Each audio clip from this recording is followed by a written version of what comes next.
This could be the week the Collegiate Commissioners Association brings an early signing period to college football. Welcome to ESPN's Recruiting Nation. I'm Phil Murphy. All eyes in the game will be on Asheville, North Carolina this week as each conference casts its ballot on whether to experiment with an early signing period. Recruiting Nation senior writer Jeremy Crabtree wrote a story this week outlining the items to know going into the vote.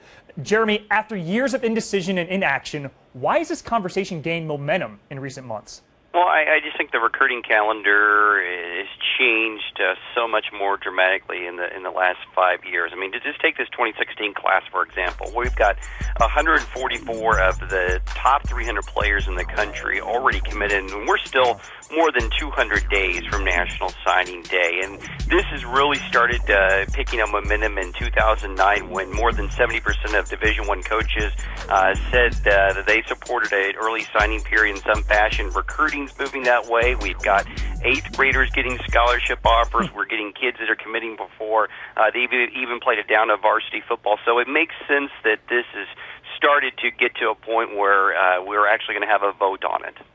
Now, you've spoken to a number of the big players in this vote. In your estimation, how likely is it the proposal passes? Well, I would say about 60% likely that it's going to pass. We have the ACC, the Big 12, the MAC, the Mountain West, the Pac-12, and the Sun Belt are firmly on board with it.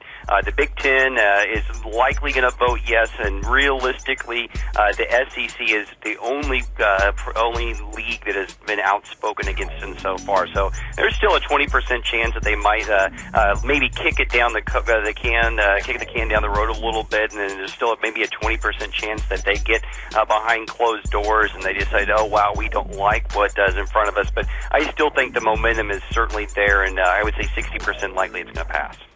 Wow, so 60-40. Jeremy, looking at timetable, assuming the proposal goes through, when will this first early signing period be instituted? What's everything look like there?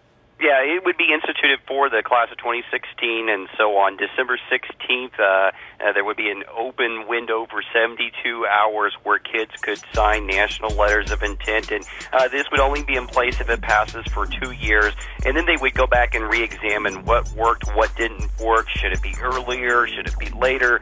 Did this time work? So if it does pass, we'll have a 2-year window where we can certainly take a longer look at this process.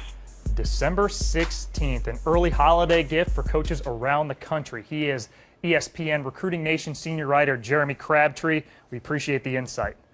For more on this story, additional features on the topic, and reactions to the results of the vote, keep it locked on RecruitingNation.com. For Jeremy Crabtree, I'm Phil Murphy. Thanks for watching.